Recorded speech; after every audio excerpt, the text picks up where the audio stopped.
Welcome back, everybody, to the Deep Dive. Today we're going to try to figure out what the heck is going on in Argentina with this whole Libra thing. Yeah. It's a wild story, right? Like a presidential endorsement, some crazy money being made and lost, and I mean, could a tweet actually topple an economy? It's wild for sure. Yeah. I mean, it's really fascinating to see how much power social media has, and you always have that desire to get rich quick, and crypto is just like the perfect storm for that. Yeah, we got a ton of research on this one, news articles, financial analyses, even some on-chain data. Oh, wow. So where do we even begin? Well, I think the best place to start is with the tweet that caused all of this. Okay, so back on Valentine's Day, President Milei tweets about this amazing opportunity to invest in Libra, even includes a link to their website, which is vibrallibertadproject.com. Right. Now, had Milei been like pro-crypto before this? He had mentioned it in some speeches, definitely a proponent of deregulation and free markets, but this was the first time he had ever endorsed a specific cryptocurrency project. And the market reacted how? Well, Libra's value just exploded. Oh. I mean, it hit a market cap of $4.5 billion. Billion. Billion with a B. That's more than just your average pump and dump, right? Oh, yeah, absolutely. Like, what made this particular endorsement so powerful? I mean, celebrities shill coins all the time. Right. And nothing really happens. Yeah, you see it all the time, but this was different. I mean, Milei wasn't just some celebrity. He's the president of a country. Right. And Argentina's economy has been struggling, so people were desperate for something, anything to improve their situation. Right. And his endorsement kind of created this frenzy, this sense of urgency, like, oh my God, I got to get in on this or I'm going to miss out. So it sounds like it was more than just Milei. Hmm.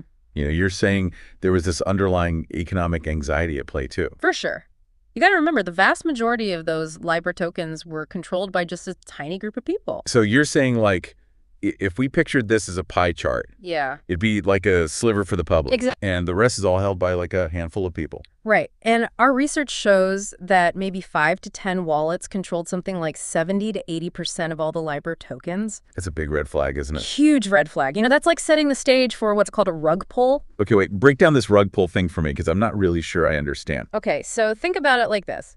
You're standing on a rug, right? And suddenly someone just yanks it out from under you. What happens? You fall. Yeah, you fall hard. That's pretty much what a rug pull is in the crypto world. Ouch.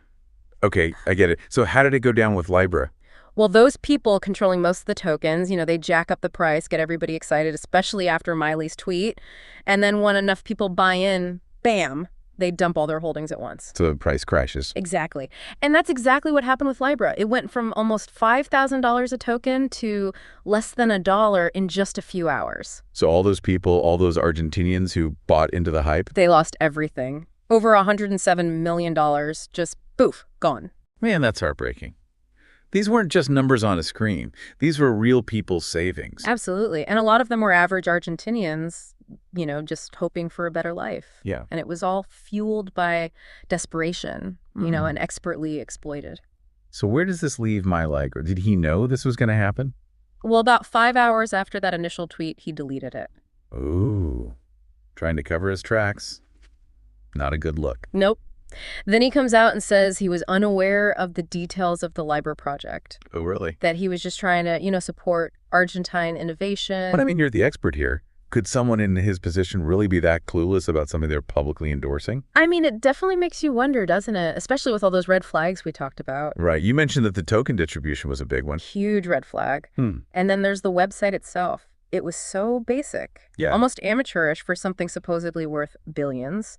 They used like the simplest domain registrar, and the contact info was just a generic Gmail address. Not exactly what you'd expect. No. For a legitimate company. So even a quick look would have shown some warning signs. Yeah, for sure. Which begs the question, did anyone in Milei's administration even bother to look into this before he tweeted it out to millions of people? Good question. I guess we'll have to see what the investigation uncovers. Yeah. Speaking of which, the government was pretty quick to respond to this, weren't they? Oh, yeah, right away. They announced an urgent investigation and tried to distance Milei from the project as much as possible. So trying to do damage control. Yeah, but the damage was already done. And now it's not just about the money anymore, right?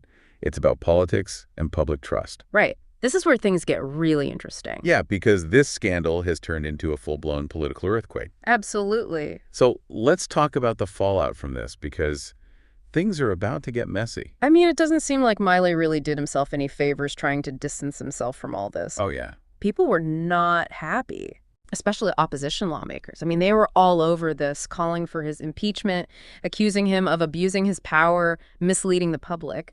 I bet there were some pretty heated quotes coming from the opposition. Oh, yeah. Leandro Santoro called it an unprecedented scandal that had embarrassed Argentina in front of the whole world. Wow, strong words. And then you have former President Cristina Fernández de Kirchner. Oh, yeah. She's never one to hold back. Oh, no, she went even further. Accused Milei of potentially profiting from the whole thing. Seriously? Yeah, and she's calling for a full investigation into his finances and any connections he might have to the people behind Libra. So this is more than just a political headache for Milei, right? I mean, this could have real consequences. Well, absolutely. This is the biggest challenge he's faced since he took office. I mean, this has totally eroded public trust. People are calling for him to be removed from office, and his opponents are loving it. Yeah, this is giving them a ton of ammo. Oh, yeah, for sure. It's hard to say if he can really recover from this. His political future is definitely on shaky ground. And this whole thing brings up a bigger question, too, doesn't it? What's that? Like, how should politicians be interacting with the crypto world? This is all pretty uncharted territory. Yeah, it really is. And this situation definitely shows that we need some clear rules, some regulations. Yeah, like, should politicians be allowed to endorse specific cryptocurrencies? Right. Or should there be stricter rules about disclosing any financial interests they have? Yeah, those are questions that we need to figure out before this happens again. Absolutely, because this isn't just about Argentina anymore. What happened with Libra could make investors all over the world think twice about putting money into crypto, especially in developing countries. Right, like it just reinforces that image of crypto being risky and volatile. Exactly, and that could really hurt its growth and adoption. And then there's the backdrop of all this, Night. Argentina's economy is already in a rough spot. Oh yeah, they're dealing with inflation, poverty, their currency is tanking. So this is like adding fuel to the fire. Exactly. It makes people question whether the government can actually handle the economy, and it could scare away foreign investment. So we're not just talking about people losing their savings here. No, this is much bigger. We're talking about political instability, Right. economic turmoil, a loss of faith in the whole system. It's a ripple effect that could impact every part of Argentine society. And it all started with a tweet. I know, it's crazy. It just shows how fragile things are. You know how one person with power can just set off this chain reaction? Absolutely. We need to really think about how much we rely on social media for information. Yeah. And how vulnerable places like Argentina are to this kind of manipulation. And maybe most importantly, we need more transparency and accountability in the crypto space. Right. We can't forget that this whole thing started because of a lack of transparency. Okay, so we've talked about the problems. What about solutions? What lessons can we learn from this Libra mess? Well, I think the biggest takeaway is that the entire crypto industry needs to wake up. This was a huge wake-up call. We need better regulations, better investor protections, and people need to do their due diligence before they invest in anything.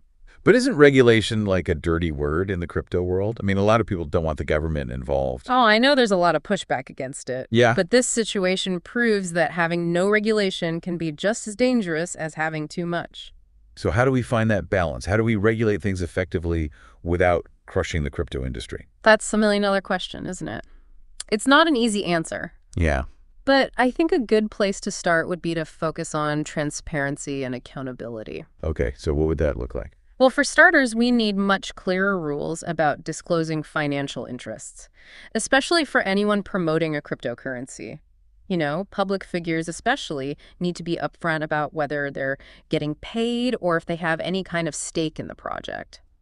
Makes sense. What else? Well, we also need to set some higher standards for the crypto projects themselves. Like what? Think mandatory audits, more detailed white papers that clearly lay out how the token works and what the risks are. So basically make it harder for scammers to hide in the shadows. Exactly. And we need to make sure that people have the tools and knowledge they need to make informed decisions. You mean like more education for investors? Absolutely. People need to understand how crypto works, how to spot red flags, and how to do their research before they invest their money. So it's not just about regulations, it's about personal responsibility too. Right. You can't just blindly follow endorsements, even if it's coming from the president. Yeah, you got to think for yourself. Exactly. And remember, crypto is still relatively new. It's exciting, it's got a ton of potential, but it's also inherently risky. So it's kind of like the Wild West out there. Yeah, in some ways. And just like the Wild West eventually got tamed. The crypto space needs to mature and develop some safeguards to protect people and the system itself. So is this Libra debacle going to be that turning point? You mean the thing that leads to real change? Yeah. Will this be the thing that forces the crypto world to clean up its act? That's the question, isn't it? Yeah. And I honestly don't know the answer. The future of crypto depends on so many things. Like what? Technological advancements, new regulations, what individuals and companies and governments decide to do. So we're at crossroads here. Exactly. And the decisions we make now are going to determine the future of this technology. This is a pivotal moment. It is.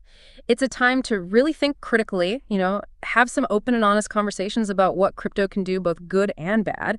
And it's time to take action. Yeah. We need to learn from our mistakes, make sure this doesn't happen again, and work together to create a financial system that's more stable, transparent, and inclusive. It's a lot to ask, but the stakes are high. Oh, definitely. Libra proved how quickly things can go wrong. And how bad the consequences can be.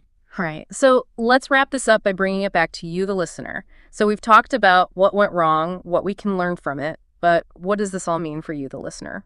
Yeah, like how can we avoid getting caught up in something like this? Honestly, I think the most important thing is to be informed. Make smart decisions, especially when it comes to crypto. Don't just follow endorsements blindly, even if it's someone you think you can trust. Yeah, I always do my research before I invest in anything. That's great. That's exactly what you should be doing. But it's so important to emphasize that, especially after what happened in Argentina. People got caught up in the excitement, the fear of missing out, and they lost everything. It's easy to get swept up in the hype, isn't it? It is. We all want to make a quick buck, but that's when you need to take a step back and ask yourself some tough questions. Yeah, like what? Well, does this project actually make sense? Is the team behind it legitimate? Are there any red flags? Like maybe the token distribution seems off or the website looks really sketchy, like it was made in 5 minutes. Okay, so look for the warning signs. Exactly. Don't just jump in head first. And I think it's also important to diversify your investments. Don't put all your eggs in one basket. Yeah, that's good advice in general. It really is. So I guess the Libra scandal is like a cautionary tale. Yeah, definitely. A reminder that things can go wrong very quickly. But it's also a reminder that crypto has a lot of potential. Oh, absolutely. It's a powerful technology. It can be used for good. Yeah. It can help people access financial services and give individuals more control over their money. But like we saw with Libra, it can also be exploited. Like the Wild West out there right now. In a lot of ways, yeah. It's exciting and full of possibilities, but also full of danger and uncertainty. And just like the Wild West eventually got tamed, I'm guessing crypto will too. I think so. It's going to take some time, though. We need governments, regulators, developers, investors, everyone to work together to make it happen. So it's a shared responsibility. It is. We all have a role to play in creating a crypto ecosystem that's more responsible and sustainable. Well said. So here's the big question we'll leave you with today. Is crypto just too risky? Is it destined to fail? Or is this just part of the growing pains for a technology that could really change the world? It's up to us to decide what the future of crypto looks like. That's a great point. And that's what the deep dive is all about. Encouraging you to explore these topics, learn as much as you can, and ask those tough questions.